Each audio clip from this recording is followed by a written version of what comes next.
சபையிலே நீர் பேசக்கூடிய வார்த்தைகளுக்காக உமக்கு ஸ்தோத்திரங்களை செலுத்துகிறோம்.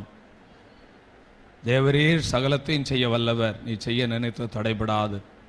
நம்முடைய ஜனங்களோடு நீர் என்ன வார்த்தை பேச சித்தமாக இருக்கிறீரோ அந்த வார்த்தைகளை நீர் பேசும்படியாக நாங்கள் ஜெபிக்கிறோம். நம்முடைய திருக்கரத்தில் எங்களை தாழ்த்துகிறோம். ஆண்டவரே, கர்த்தர் இந்த நாளிலும் எங்களோடு பேசும். எங்களை தாழ்த்துகிறோம். இயேசுவின் நாமத்தில் ஜெபிக்கிறோம் எங்கள் நல்ல பிதாவே, ஆமென். ஹல்லேலூயா.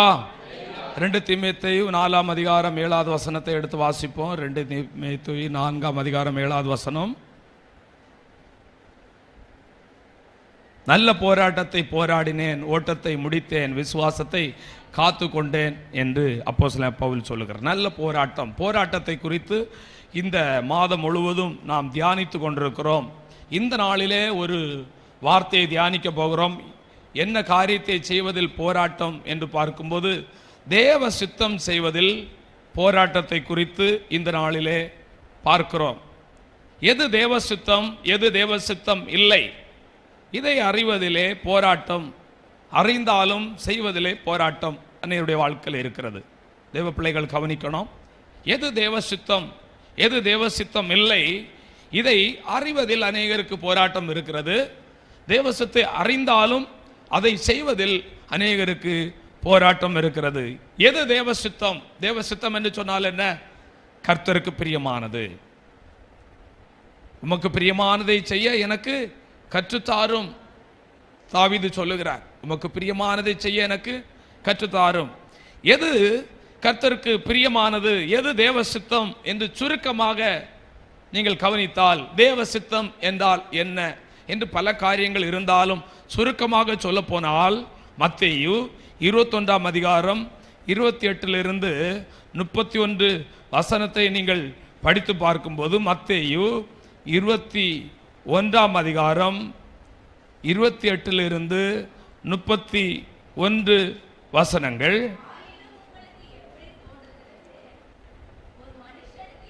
ஒரு மனுஷனுக்கு 2 குமாரர் இருந்தார்கள்.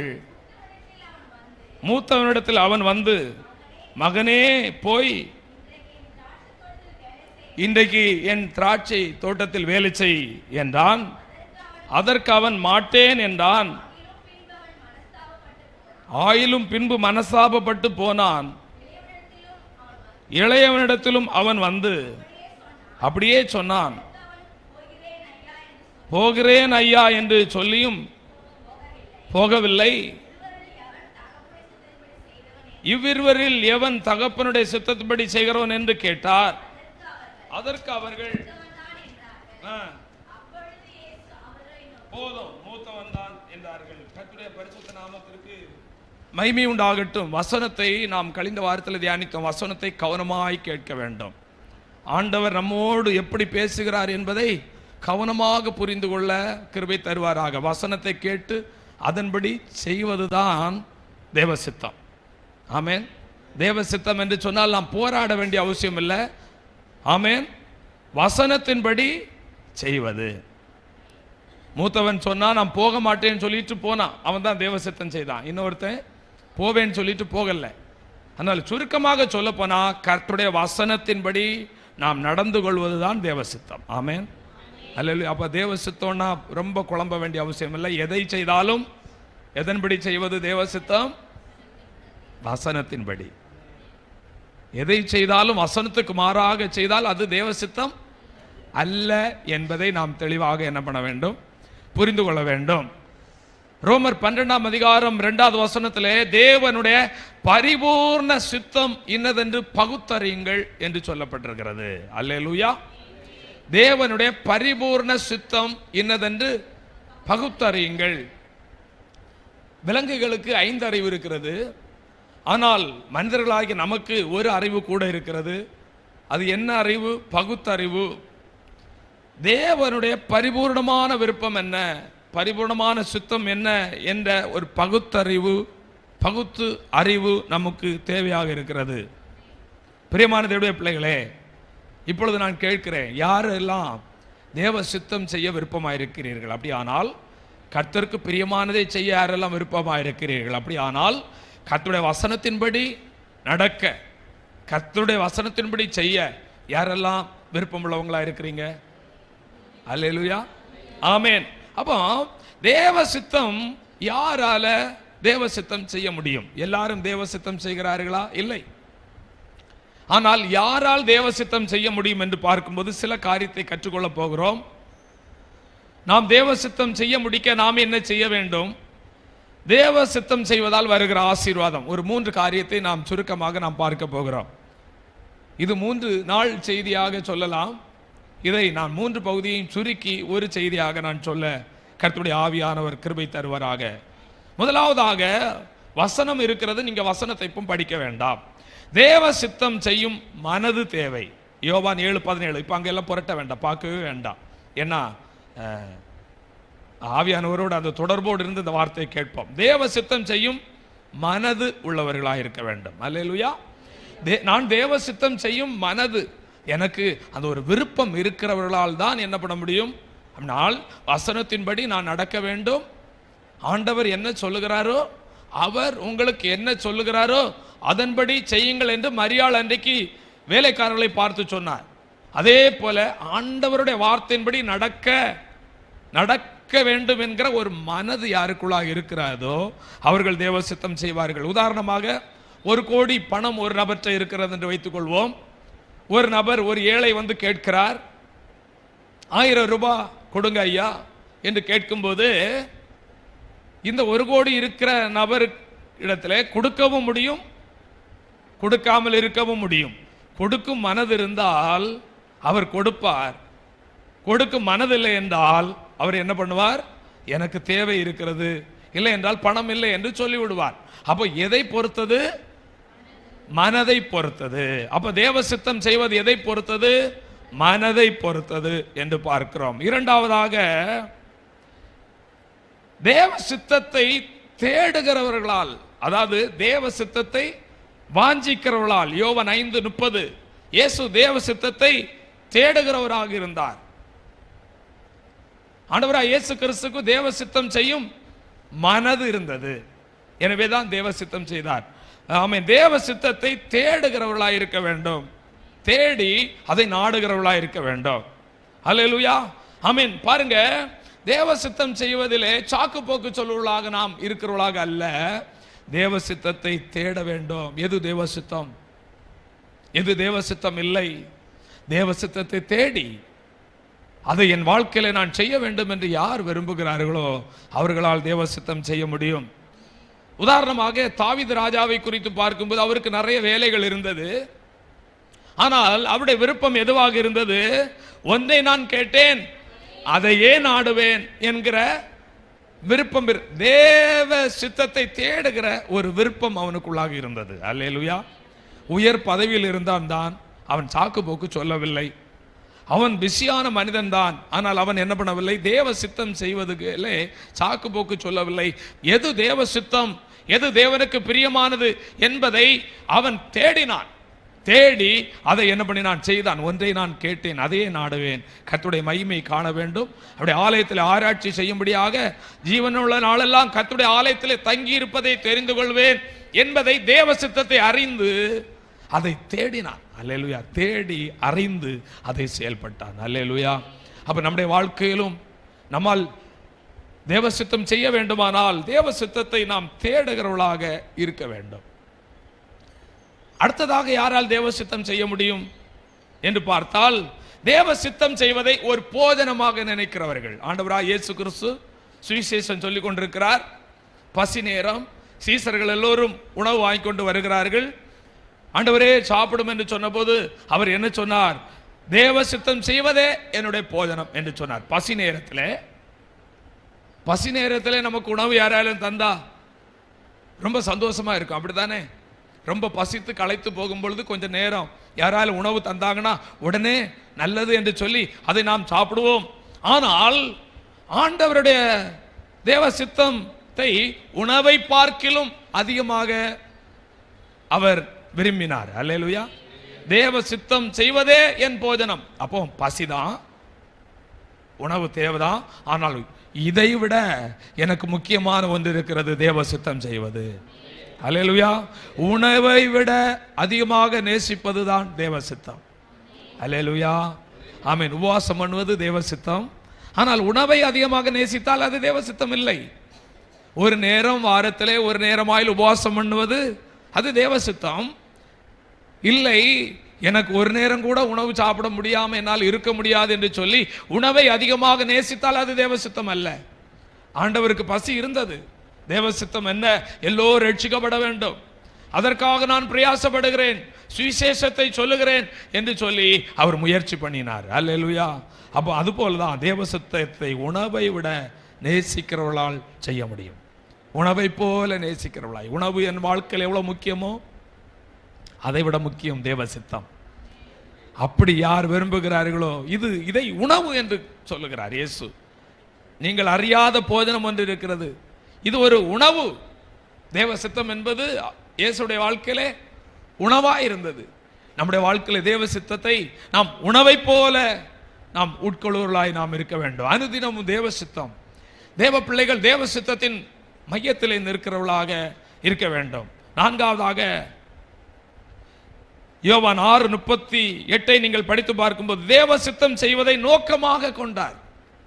அவருடைய நோக்கமே தேவ சித்தம் செய்வதுதான். நம்முடைய வாழ்க்கையிலும் யாரெல்லாம் தேவ சித்தம் செய்வதையே நோக்கமாய் கொண்டு ஒரு அர்ப்பணிக்கப்பட்ட ஒரு வாழ்க்கைக்குள்ளாக வாழுகிறார்களோ அவர்களால் மட்டும்தான் தேவ சித்தம் செய்ய முடியும். அல்லேலூயா.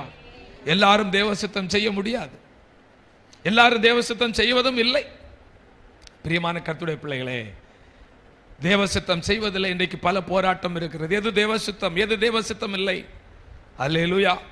பிரியமான கர்த்தருடைய பிள்ளைகளே, அதேதான் நோக்கமாக இருக்கிறது. உந்தன் சித்தம் போலடத்தும் கர்த்தாவே நீர் நித்தம் என்னை, உந்தன் சித்தம் போலடத்தும்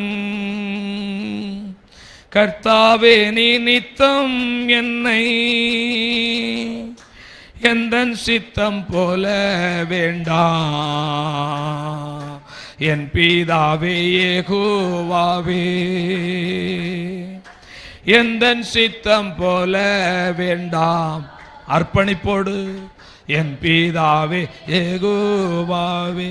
ஆண்டவரே, இதுவரை உமக்கு சித்தமில்லாத காரியத்தை நான் செய்திருக்கலாம், உமக்கு பிரியமில்லாத காரியத்தை நான் செய்திருக்கலாம்.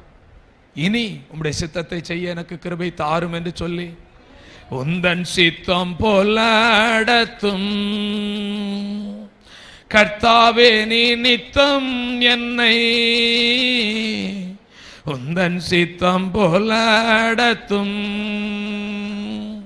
கர்த்தாவே நீ நித்தம் என்னை, எந்தன் சித்தம் போல வேண்டாம் என் பிதாவே யெகோவாவே, எந்தன் சித்தம் போல வேண்டாம் என் பிதாவே யெகோவாவே, ஏது நலம் என்றறியே இயேசுவே நான் ஞானமில்லே, ஏது நலம் என்றறியே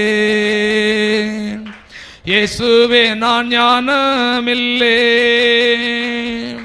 நீ திருநாமத்தால் என்னை நீதியின் பாதை தீருப்பி, நீ திருநாமத்தால் என்னை நீதியின் பாதை தீருப்பி, உந்தன் சித்தம் போலடத்தும் கர்த்தாவே நீர் நித்தம் என்னை, எந்தன் சித்தம் போல வேண்டாம் என் பிதாவே யெகோவாவே, எந்தன் சித்தம் போல வேண்டாம் என் பிதாவே யெகோவாவே. ஹல்லேலூயா. தேவ சித்தம் யாரால் செய்ய முடியும்? தேவ சித்தம் செய்கிற மனது தேவ சித்தத்தை தேடுகிறவர்களால், தேவ சித்தத்தை போஜனத்தை போல நினைக்கிறவர்களால், தேவ சித்தத்தையே தன் வாழ்க்கையிலே செய்வதின் நோக்கமாய் உள்ளவர்களால் தேவ சித்தம் செய்ய முடியும். அல்லேலூயா. நாமும் கூட தேவ சித்தம் செய்து முடிக்க வேண்டுமானால் நம்ம வாழ்க்கையில் ரொம்ப முக்கியமான ஒன்று ஜெபம். ஜெபம் மட்டும் ஒரு மனிதனுடைய வாழ்க்கையில் இல்லை என்றால் அவனால் தேவ சித்தம் செய்யவே முடியாது, தேவ சித்தத்தின் மையத்தில் நிற்க முடியாது. எனவே தான் நாங்கள் சபையில் அதிகமாக ஜெபத்தை முக்கியப்படுத்துகிறோம். எல்லா நாட்களிலும் ஜெபம் இருக்கிறது, எல்லா காரியங்களும் இருக்கிறது. உதாரணமாக நம்முடைய ஆண்டவராகிய இயேசு கிறிஸ்து சிலுவையிலே மரித்து போக வேண்டும்.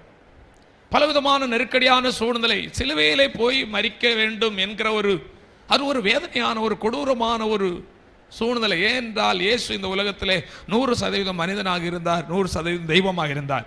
ஆனால் அவர் பாடுபடும் பொழுதெல்லாம் மனிதனாக தான் இருந்தார். சிலுவை என்பது சாதாரணமாக நாம் நினைக்க முடியாது. அப்படிப்பட்டதான ஒரு நெருக்கடியான ஒரு தடுமாற்றம் எந்த மனிதனுக்கும் சில நேரத்தில் தடுமாற்றம் வரும். ஆண்டவர் இந்த உலகத்தில் இருக்கும்போது தடுமாற்றம் என்று சொல்ல முடியாது, ஆனாலும் ஒரு விதமான ஒரு காரியம் வந்தபோது அவர் எப்படி ஜெபித்தார் தெரியுமா? அந்த நேரத்தில் தேவ சித்தம், அந்த நேரத்திலும் அவர் ஜெபிக்கிறவராக இருந்தார். வாழ்க்கையிலே தேவ சித்தத்தை நிறைவேற்ற வேண்டிய ஒரு சூழ்நிலைக்கு ஒப்பு கொடுத்தவர், அதே மனதை உடையவர், தேவ சித்தத்தை தேடுகிறவர், அதை போஜனமாக நினைக்கிறவர், தேவ சித்தம் செய்வதை நோக்கமாக கொண்டவருடைய வாழ்க்கையிலே சில சோதனை வந்த பொழுது அவர் ஜெபிக்க ஆரம்பித்தார். நம்முடைய வாழ்க்கையிலே தடுமாற்றங்கள் வரும் பொழுது, நம்முடைய வாழ்க்கையிலே தேவ சித்தத்தை விட்டு வழி விலகி போவதை ஆவியானவர் நமக்கு உணர்த்தும் பொழுது, தேவ சித்தம் செய்ய முடியவில்லை, நான் தேவ சித்தம் செய்யவில்லை, எங்கேயோ எதையோ கர்த்தருக்கு பிரியமில்லாத எதையோ ஒன்றை செய்து கொண்டிருக்கிறேன் என்று என் மனதிலே போராட்டம் வரும் பொழுது, ஓ என்னால் தேவ சித்தம் செய்ய முடியுமோ, என்னால் தேவ சித்தத்தை செய்து முடிக்க முடியுமோ என்று சொல்லி போராட்டம் நம்முடைய வாழ்க்கையில் வரும் பொழுது நாம் ஜெபிக்கிறவர்களாக இருக்க வேண்டும். இயேசு முன்மாதிரியாக, முன்னோடியாக அவர் ஜெபிக்கிறவராக இருந்தார். லூக்கா 22ஆம் அதிகாரம் 42வது வசனத்தை நீங்கள் படித்து பார்க்கும் பொழுது, பிதாவே உமக்கு சித்தமானார். எப்படி ஜெபிக்கிறார்? பிதாவே உமக்கு சித்தமானால் இந்த பாத்திரம், இந்த கடினமான பாதை என்னை விட்டு நீங்கும்படி செய்யும், என்னுடைய சித்தத்தின்படி அல்ல உம்முடைய சித்தத்தின்படியே ஆக கடவுது. எப்படி ஜெபிக்கிறார்? என் சித்தம் அல்ல. ஒருவேளைகளில் நான் நொறுக்கப்படுவது உமக்கு சித்தமாயிருக்குமே ஆனால் நான் நொறுக்கப்படலாம். நான் சிலுவையிலே செல்வது உமக்கு சித்தமாயிருக்குமே ஆனால் அதற்கு நான் தடையில்லை ஆண்டவரே என்று சொல்லி அந்த நேரத்திலும் ஜெபிக்கிறார். எதற்காக ஜெபிக்கிறார்? தேவ சித்தத்திற்காக ஜெபிக்கிறார். பிரியமான கர்த்தருடைய பிள்ளைகளே, அவர் ஜெபித்தார். தேவதூதர்கள் அவருக்கு உதவி செய்தார்கள். அவர் தேவ சித்தத்தை செய்து முடித்தார். தேவ சித்தத்தை செய்து முடித்தார். அதனால்தான் ஆண்டவர் சிலுவையிலே அவர் சொல்லுகிற ஒரு வார்த்தை, யோவான் 19ஆம் அதிகாரம் 30வது வசனத்திலே முடிந்தது என்று அவர் சொல்லுகிறார். முடிந்தது. என்ன முடிந்தது? தேவ சித்தத்தை செய்து முடித்தார். இந்த உலகத்திலே வந்தது நோக்கத்தை செய்து முடித்தார். தேவ பிள்ளைகளே, இந்த உலகத்திலே ஆண்டவர் உங்களை அழைத்ததற்கு ஒரு நோக்கம் உண்டு. இந்த உலகத்திலே ஆண்டவர் உங்களை தெரிந்தெடுத்ததற்கு ஒரு நோக்கம் உண்டு. இந்த உலகத்திலே ஆண்டவர் உங்களை வேறு பிரித்ததற்கு ஒரு நோக்கம் உண்டு. எதற்காக? தேவ சித்தத்தை செய்து முடிப்பதற்காக. கரங்களை உயர்த்தி ஒரு ஆமென் செலுத்துவோம். தேவ சித்தத்தை செய்து முடிக்க சில வேளைகளிலே தடுமாற்றங்கள் வரும் பொழுது ஜெபம் நம்மை தாங்கும். ஜெபத்தின் முக்கியத்துவத்தை நாம் அறிந்து கொண்டு நாம் ஜெபிக்க வேண்டும். முடிந்தது முடிந்தது செய்து முடித்தார். நம்முடைய ஆண்டவராகிய இயேசு கிறிஸ்து பரிசுத்த ஆவியானவர் கூட நமக்காக எப்படி ஜெபிக்கிறாராம்? எதற்காக ஜெபிக்கிறார்? ரோமர் 8ஆம் அதிகாரம் 27வது வசனத்தில் நீங்கள் படித்து பார்க்கும் பொழுது, ரோமர் 8ஆம் அதிகாரம் 27வது வசனம்,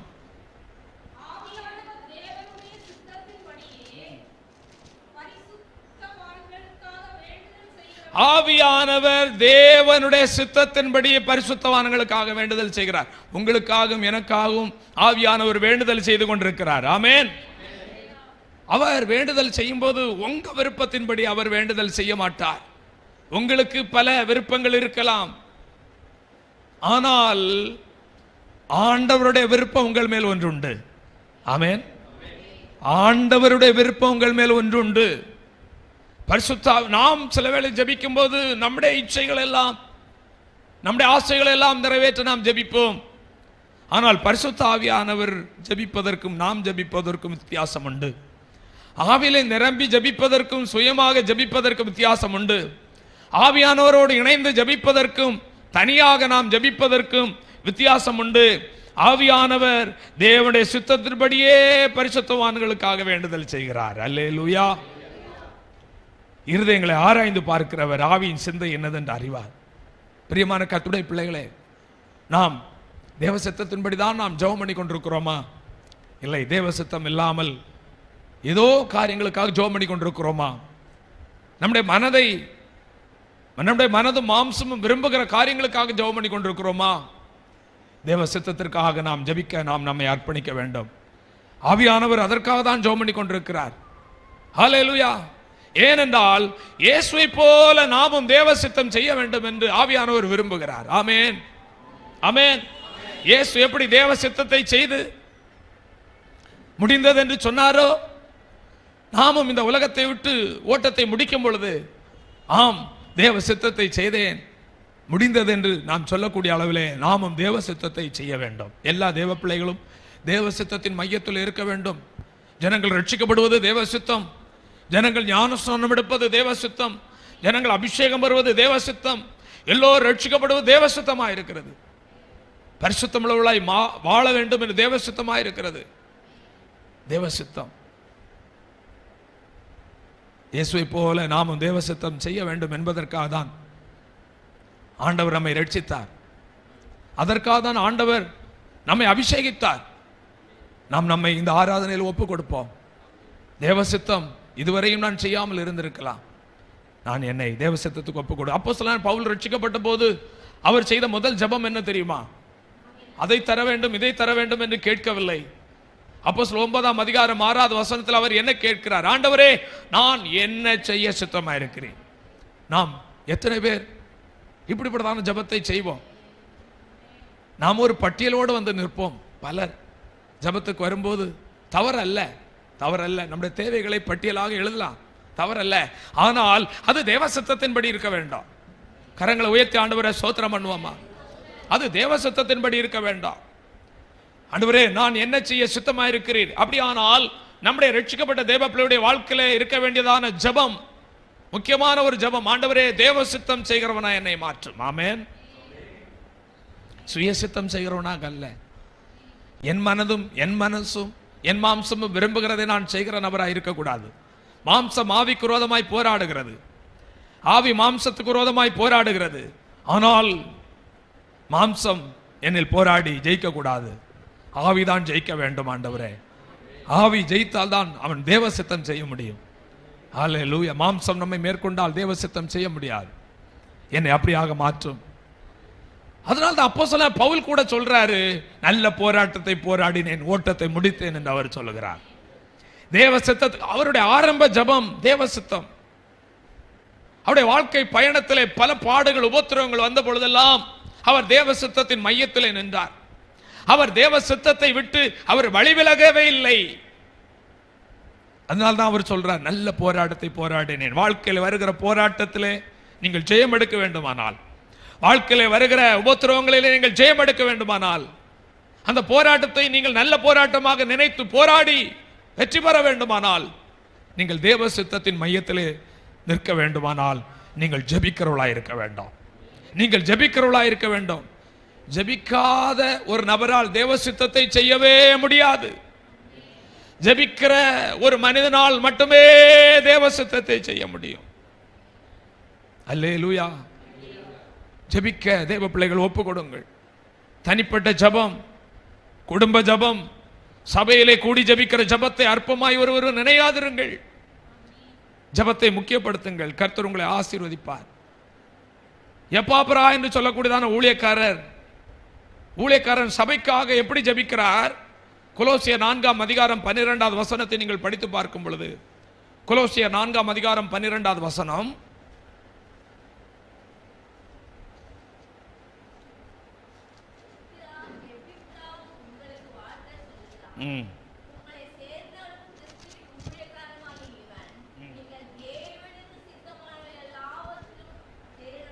நீங்கள் தேவனுக்கு சித்தமானவைகள் எல்லாவற்றிலும் தேறினவர்களாக இருக்க வேண்டும் என்று ஜெபிக்கிறான். அல்லேலூயா. சபை மக்கள் தேவனுக்கு சித்தமானவைகள் எல்லாவற்றிலும் பல தேவனுக்கு சித்தமானவைகள் உண்டு, பல காரியங்கள் தேவனுக்கு பிரியமானவைகள் உண்டு. ஆனால் இந்த சபைக்கு வருகிற மக்கள், இந்த வார்த்தை கேட்கிற மக்கள் தேவ சித்தத்தில் தேறினவர்களாக இருக்க வேண்டும். ஆமென் சொல்லுங்க. எத்தனை பேர் விரும்புகிறோம்? நான் விரும்புகிறேன், நான் தேவ சித்தத்தில் தேறினவனாக, தேவ சித்தத்தை, தேவனுக்கு பிரியமானதை மட்டுமே செய்வதில் நான் தேறினவனாக நான் இருக்க நான் விரும்புகிறேன். நான் தேறினவனாக நான் இருக்க விரும்புகிறேன். நீங்கள் தேவனுக்கு சித்தமானவர்கள் எல்லாவற்றையும் தேறினவர்களாகவும் பூர்ண நிச்சயமுள்ளவர்களாகவும் நிலை நிற்க வேண்டும் என்று தன் ஜெபங்களில் உங்களுக்காக எப்பொழுதும் போராடுகிறான்.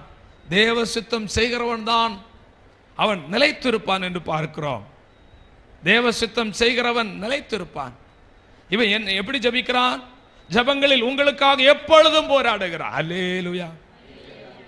நீங்கள் தேவ சித்தம் செய்ய முடியாதபடி உங்களை தடை பண்ணுகிற சில பொல்லாத ஆவியின் வல்லமைகள் இங்கு உண்டு, இந்த உலகத்தில் உண்டு. தேவ சித்தம் செய்ய முடியாதபடி வேற எதெல்லாமோ செய்வோம், ஆனா தேவ சித்தம் செய்ய பிசாசு டக்குன்னு விட மாட்டான்.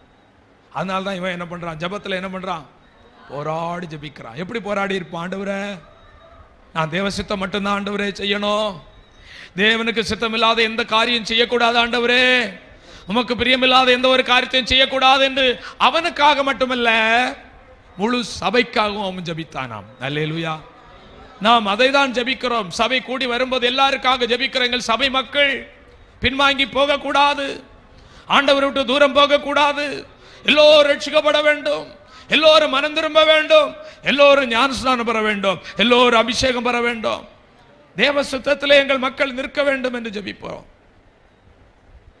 எங்கள் குடும்பம் தேவ சித்தத்தை செய்யணும், எங்கள் பிள்ளைகள் தேவ சித்தத்தை செய்யணும், எங்கள் வீட்டில் உள்ள எல்லாரும் தேவ சித்தத்தை செய்யணும்.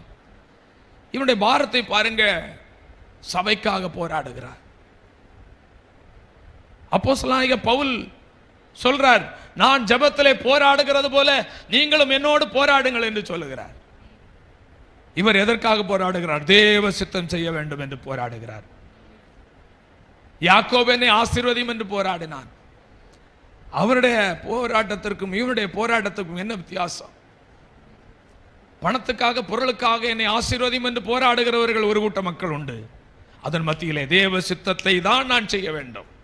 அது பாடுகளாயிருந்தாலும் கஷ்டங்களாயிருந்தாலும் தேவ சித்தத்தின் மையத்தில் தான் நான் நிற்க வேண்டும் என்று போராடுகிற மக்களாய் நாம் இருக்க வேண்டும் என்று கர்த்தர் விரும்புகிறார். இந்த நாட்களில் பிரியமான கர்த்தருடைய பிள்ளைகளே, தேவ சித்தத்தை விட்டு வழி விலகி விக்கிரக ஆராதனைக்கு நேராக போய்கொண்டிருக்கிற மக்கள், ரட்சிக்கப்பட்டு ஞானஸ்நானம் பெற்று அபிஷேகம் பண்ணப்பட்டு ஆண்டவரை விட்டு தூரம் போய்கொண்டிருக்கக்கூடியதான வழி போகிற இருதயம் உள்ள மக்கள் மத்தியிலே வாழுகிற நாம், நம்முடைய குடும்பங்கள், நம்முடைய பிள்ளைகள் தேவ சித்தத்திலே நிற்க, சில வேளைகளில் தேவ சித்தம் என்பது நம்முடைய பார்வையிலே அது ஒரு கடினமான ஒரு காரியம். ஆனால் ஜெபிக்கிறவர்களால் செய்ய முடியும்.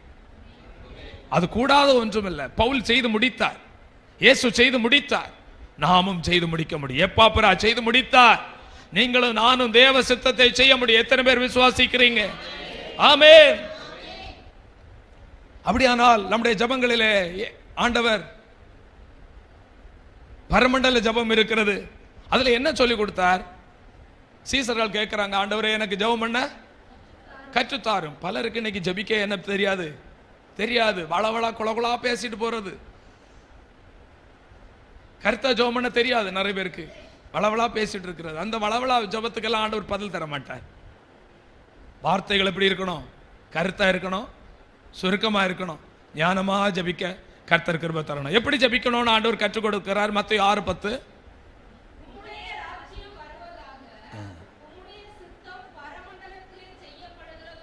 ஆமென். ஆம் ஆண்டவரே, உம்முடைய சித்தம் செய்யப்படுவதாக. என் வாழ்க்கையிலே சொல்லுங்க, என் வாழ்க்கையிலே உம்முடைய சித்தம் செய்யப்படுவதாக. எங்கள் குடும்பத்தில் உம்முடைய சித்தம் செய்யப்படுவதாக. எங்க குடும்பத்தில் உள்ள பிள்ளைகள், வீட்டில் யாரெல்லாம் இருக்கிறார்களோ எல்லார் மேலும் உம்முடைய சித்தம் செய்யப்படுவதாக. நாங்கள் செல்லுகிற சபையிலே, நாங்கள் இருக்கிற சபை தேவ சித்தம் செய்கிற சபையாக இருக்கட்டும் ஆண்டவரே. நாங்கள் இருக்கிற பகுதியில் உள்ள மக்கள் எல்லாம் தேவ சித்தத்தை செய்யட்டும் ஆண்டவரே. எங்கள் தேசத்திலே, எங்கள் ராஜ்யத்திலே உம்முடைய சித்தம் செய்யப்படட்டும். எங்கள் ராஜ்யத்தில் உள்ள மக்கள் உம்முடைய சித்தம் செய்யட்டும் ஆண்டவரே. இந்த எலெக்ஷன் நாட்களிலும் எல்லாரும் ஒரு நிமிடம் கரங்களை உயர்த்தி, வட இந்தியாவில் உள்ள ஆட்கள் எல்லாரும் ஹல்லேலூயா. இங்கு நமக்கு எலெக்ஷன் முடிஞ்சிச்சு. வட இந்தியாவில் உள்ள ஆட்கள் எல்லோரும்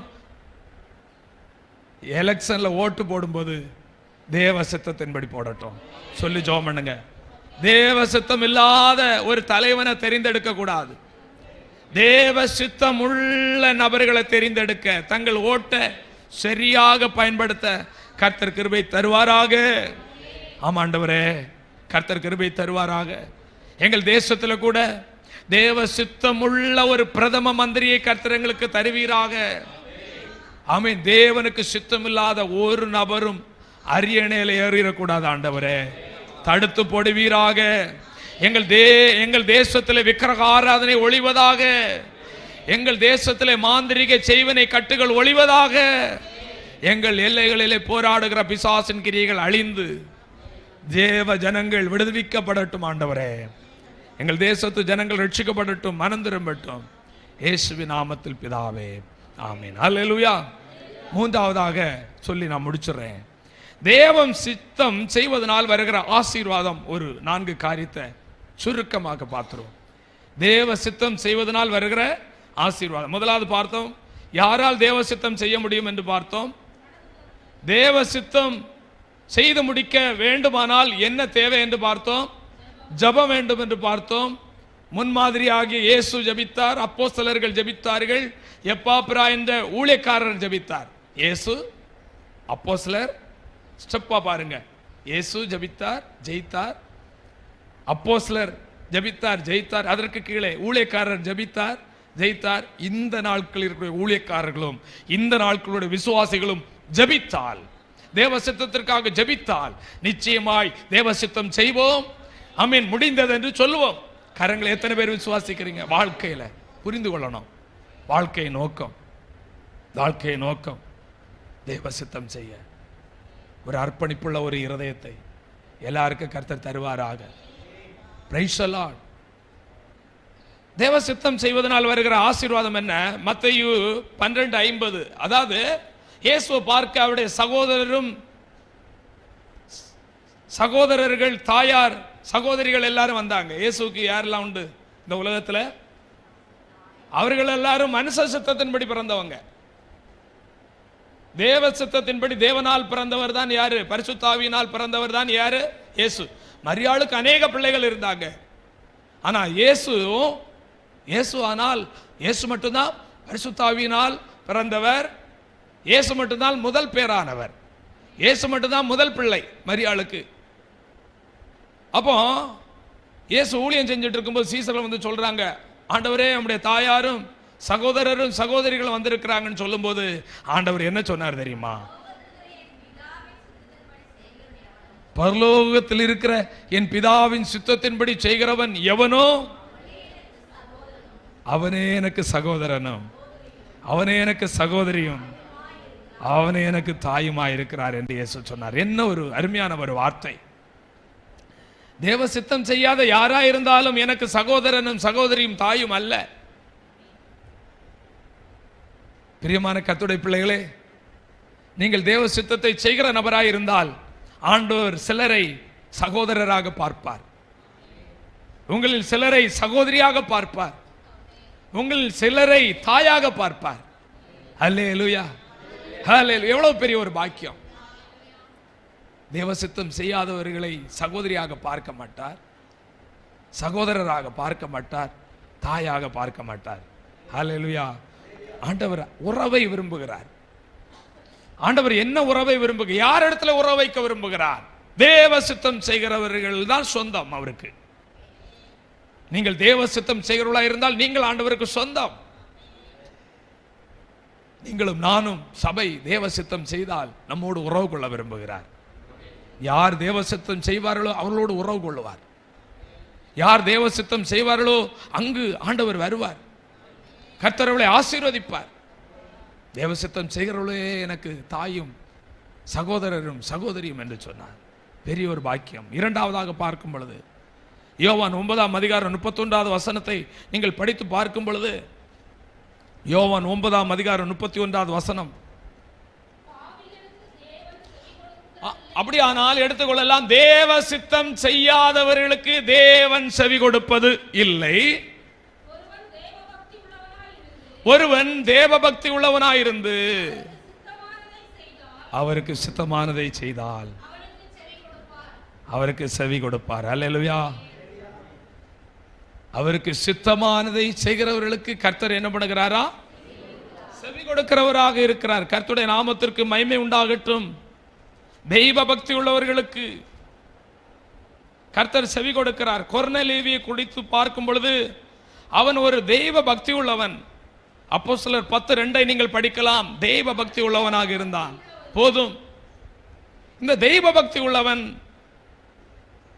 இவன் தேவனுக்கு சித்தமானதை செய்கிறவன், இவன் ஜெபிக்கிறவன். ஜெபம் என்றால் ஆண்டவருக்கு ரொம்ப பிடிக்கும். இரண்டாவது, ஜெபிக்கிறவர்களை ஆண்டவருக்கு ரொம்ப, ஆமென் சொல்லுங்க, சொல்லுங்க, இந்த வார்த்தையை சொல்லுங்க. ஜெபிக்கிறவர்களை ஆண்டவருக்கு பிடிக்கும். அப்படின்னா ஜெபிக்காதவர்களை ஆண்டவருக்கு பிடிக்குமா? யோசித்து பார்ப்போம், யோசித்து பார்ப்போம். உங்க வாழ்க்கை ஜெப ஜீவியம் எப்படி இருக்கு?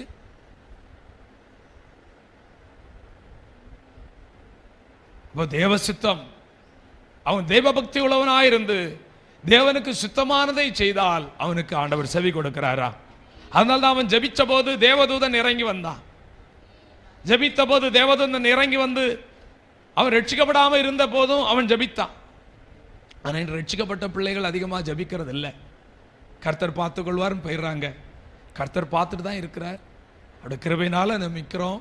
அந்த கிருபை என்ன பண்ணிடக்கூடாது, நம்ம இழந்து போகாதபடி ஜாக்கிரதையாக இருக்க கர்த்தர் நமக்கு கிருபை தருவாராக. கர்த்தர் நல்லவர். பாருங்க, தேவதூதன் இறங்கி வந்தான். அவன் ரட்சிக்கப்படுவதற்கு வேண்டிய வழியை ஆண்டவர் காண்பித்து கொடுத்தார். தேவதூதன் மூலமாக பேதுருவை சந்திக்க வைத்தார். பேதுருவை அவன் வீட்டுக்கு வரவழைத்தார். பேதுரு சொன்ன வார்த்தைகளை கேட்டார்.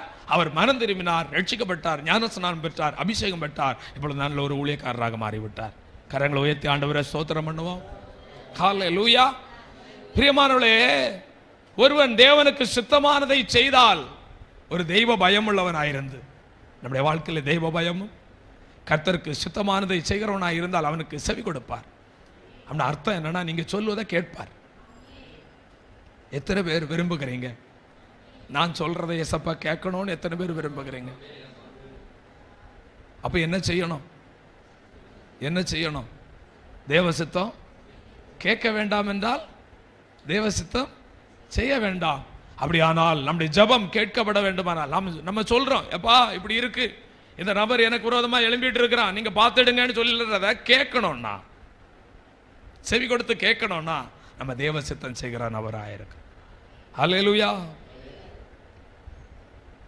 நம்முடைய ஜெபங்கள் கேட்கப்படும். தேவ சித்தம் செய்கிறவருடைய ஜெபங்கள் கேட்கப்படும். பாவிகளுக்கு தேவன் செவி கொடுக்கிறதில்லை. துன்மார்க்குடைய ஜெபம் ஆண்டவருக்கு அருவருக்கிறார். கேட்கவே மாட்டார், செட்ட பண்ணவே மாட்டார். சகோதரி ஒரு வசனத்தை வச்சு ஜெபம் பண்ணாங்க. என்னது? தங்களை ஞானி என்று எண்ணுகிறவளை அவர் என்ன பண்ண மாட்டார்? மதிக்க மாட்டார். ஆண்டவர் அற்பமா நினைக்கிறவங்களை, தங்களை ஞானின்னு நினைக்கிறவங்களை ஆண்டவர் என்ன பண்ண மாட்டார்? யோபுல பார்க்கிறோம், மதிக்கவே மாட்டார். அப்படினால் அவர்கள் பேசினால், அவர்கள் கேட்டால் மதிப்பாரா? மதிக்கவே மாட்டார். அப்படியானால் யாருடைய ஜபத்தை ஆண்டவர் மதிப்பார்? தேவ சித்தம் செய்கிறவர்கள். ஒப்பு கொடுங்க. ஆண்டவரே, இந்த ஆராதனையில் இந்த வார்த்தைகளை கொண்டு எங்களோடு பேசியிருக்கிறேன். மூன்றாவதாக பார்க்கும்போது 1 யோவான் 2:17 தேவ சித்தத்தின்படி செய்கிறவன் என்றென்றைக்கும் நிலைத்திருப்பான். அல்லேலூயா. உலகம் அதன் நிச்சயம் ஒளிந்து போகும், தேவ சித்தத்தின்படி செய்கிறவனோ என்றென்றைக்கும். தேவ பிள்ளைகளே, நீங்கள் என்றென்றைக்கும் தேவ சமூகத்தில் நிலைத்திருக்கணும்னா, கிறிஸ்துவுக்குள் நிலைத்திருக்கணும்னா, விசுவாசத்தில் நிலைத்திருக்கணும்னா, தேவ அன்பில் நிலைத்திருக்கணும்னா நீங்கள் தேவ சித்தம் செய்கிறவர்களாக இருக்க வேண்டும். தேவ சித்தம் செய்யாமல் எத்தனை நாள் ஏமாற்ற முடியும்? தேவ சித்தம் செய்கிறவர்களால் மட்டும்தான் நிலைத்திருக்க முடியும். துன்மார்க்கர் நீதிமானுடைய சபையிலே நிலைத்திருப்பது இல்லை. பாவிகள் தேவனுடைய சபையிலே நிலைத்திருப்பது இல்லை. தேவ சித்தம் செய்யாதவர்கள் தேவ சபையிலே நிலைத்திருப்பதில்லை. கொஞ்ச நாள் பார்ப்போம், அதற்கு பின்பு தேடியும் காணாதிருப்பா என்று சொன்னது போல அந்த ஆளை பூத கண்ணாடி வச்சு பார்த்தாலே என்ன ஆகாது? காணாது. அல்லேலூயா, காணவே காணாது. தேவ சித்தம் செய்கிறவர்கள் சாகிற வரைக்கும் இருப்பாங்க சபையில. தேவ சித்தம் செய்கிறவங்க இயேசுடைய வருகை வரைக்கும் இருப்பாங்க. ஹல்லேலூயா, ஆமென், சோத்திரம். தேவ சித்தம் செய்கிறவங்க நிலைத்திருப்பார்கள். அங்கும் இங்கும் நாணலை போல் அலைய மாட்டார்கள். என்ன வந்தாலும் நம்புவேன் என் நேசர் மீட்பரை, யார் கைவிட்டாலும் பின் செல்வேன் எனது இயேசுவை. அகல ஆழ உயரமாய் எவ்வளவு அன்பு கூர்ந்தா, என்ன துன்பங்கள் வந்தாலும் அவர் என்னை கைவிட மாட்டா. காக்கும் வல்ல மீட்பர் உண்டனக்கு, உண்டனக்கு, உண்டனக்கு. காக்கும் வல்ல மீட்பர் உண்டனக்கு, காத்திடுவான் என்றுமே, காத்திடுவான் என்றுமே. நிலைத்திருப்பவர்களால் அவர்கள் கனி கொடுக்கலாய் மாறுவார்கள். நானே மெய்யான திராட்சை செடி, ஒருவன் என்னிலும் நான் அவனிலும் நிலைத்திருந்தால், யோவான் 15:5 படிக்கலாம், அவன் மிகுந்த கனி கொடுக்கலாய் மாறுவான். முடிவு பரியந்தம் நாம் நிலைத்திருக்க வேண்டுமானால் தேவ சித்தம் செய்ய வேண்டும்.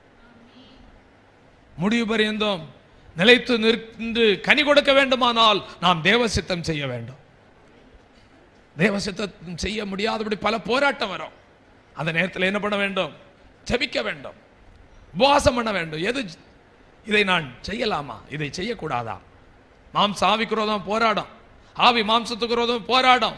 உபவாசம் பண்ணி ஜெபிக்கும் போது ஆண்டவர் தெளிவாக சொல்லுவார், மகனே இதை செய், மகனே இதை செய்யாத, மகனே இங்க போ, மகனே இங்க போகாத, இதை பேசு, இதை பேசாத. கர்த்தர் நல்லவர். அல்லேலூயா. அப்படியானால் நாம் கர்த்தருடைய வருகை வரைக்கும் நிலைக்கணும். கர்த்தர் அந்த கிருபைகளை நமக்கு தருவார். கடைசியாக மத்தேயு 7ஆம் அதிகாரம் எடுத்துக்கொள்ளுங்கள். மத்தேயு 7ஆம் அதிகாரம் 21வது வசனத்தை நீங்கள் படித்து பார்க்கும் பொழுது, மத்தேயு 7ஆம் அதிகாரம்.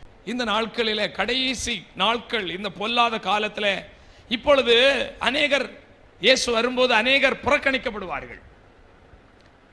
இன்றைக்கு தேவசித்தம் செய்கிறவளை கர்த்தர் தேடிக்கொண்டிருக்கிறார். தேவசித்தம் செய்தால் எல்லாம் சில நேரம் நல்லா இருக்காது, சில நேரம் எப்படி இருக்கும்? இயேசு தேவசித்தம் செய்தார், சிலுவைக்கு போனார், பாட அனுபவித்தார்.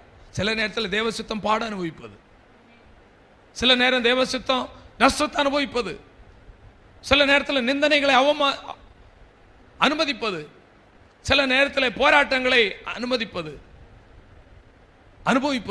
நம்முடைய வாழ்க்கையில். இதெல்லாம் வரும். தேவசித்தம் செய்யாதவர்கள் இதை தாண்டி போய் விடுவார்கள். தேவசித்தம் செய்கிறவர்கள், இந்த பாத்திரத்திலே நான் பானம் பண்ண வேண்டுமானால் ஆண்டவரே நீர் தடை பண்ணாதரும். எப்படி ஜெபம் பண்றார்? இந்த பாத்திரம் என்னை விட்டு நீங்குமானால் நீங்கட்டும், ஆனாலும் என் விருப்பம் அல்ல, உம்முடைய விருப்பம், உம்முடைய விருப்பம். நான் இந்த சிலுவைக்கு போனோம்னா நான் போறேன். I am ready. ஹல்லேலூயா. கர்த்தர் கிருபை தருவாராக.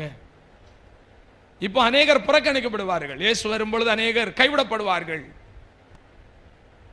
அப்பொழுது அந்நாட்களில் அநேகர் என்ன சொல்லுவாங்களா? கர்த்தாவே கர்த்தாவே உம்முடைய நாமத்தினாலே தீர்க்க தரிசனம் சொன்ன ஆண்டவரே. அடுத்து என்ன சொல்லுவாங்க? பிசாசுகளை துரத்தின ஆண்டவரே, அற்புதம் செய்த ஆண்டவரே. ஆண்டவர் இவங்களெல்லாம் அறிய மாட்டார். தேவ சித்தத்தை செய்கிறவர்களுக்கு தேவன் செவி கொடுக்கிறார். அதோட வேற என்ன வேணும்? தேவ சித்தத்தை செய்கிறவர்களோடு கர்த்தர் பேசுவார். நான் ஒரு நபர்கிட்ட இருந்து 2000 ரூபாய் வாங்கிட்டு வந்துட்டேன். நைட் என்னோட ஆண்டவர் போராடினார். இந்த 2000 ரூபாய் உனக்கு வேண்டாம். போன செய்தியில கூட சொன்னேன், இந்த 2000 ரூபாய் வேணாம். காலையில் அந்த பணத்தை வேற யாருக்கும் அனுப்பி விட்டுட்டேன். அல்லேலூயா. பிரியமான கர்த்தருடைய பிள்ளைகளை, நமக்குள்ள ஒரு பயம், நமக்குள்ள ஒரு தெய்வ பயம், நமக்குள்ளாக ஒரு உண்மை, நமக்குள்ள ஒரு கீழ்ப்படுதல் இருந்தா நம்மோடு ஆண்டவர் பேசுவார். நம்மோடு என்ன பண்ணுவார்? ஆண்டவர் பேசுவார். சொப்பனத்தில் பேசுவார், தரிசனத்தில் பேசுவார், வசனத்தின் மூலம் பேசுவார், மற்றவர்கள் மூலம் பேசுவார், சூழ்நிலைகள் மூலம் பேசுவார். ஏன் நம்மோடு பேசுறதில்ல? நமக்கு விசுவாசம் இல்லை. ஆண்டவர் வேற யாரோ கொண்டு தான் நம்மளோட பேசுவார். சபையிலே நம்மை கொண்டு நம்மளோடு கர்த்தர் பேச வல்லமையுள்ள தேவனாக இருக்கிறார். ஹல்லேலூயா, ஸ்தோத்திரம். அப்ப ஆண்டவர் சொல்றாரு, அப்பொழுது நான் ஒரு காலம் உங்களை அறியேன். இது சொன்ன உடனே இன்னும் கோபம் அதிகம் ஆயிடுச்சு. இன்னும் ஒரு காலம் அறிய மாட்டேன். பிரியமான கர்த்தருடைய பிள்ளைகளே, ஜாக்கிரதையா இருக்க வேண்டும். உங்களை ஒரு காலம் அறியேன், ஆனால் தேவ சித்தத்தை செய்கிறவர்களை அறிந்திருக்கிறார். நான் என் நாடுகளை அறிந்திருக்கிறேன், அவைகள் என் சத்தத்துக்கு செவி கொடுக்கும் என்று சொல்லுகிறார். பிரியமான கர்த்தருடைய பிள்ளைகளே, எல்லா ஜெப நிலையில் எழுந்து நின்று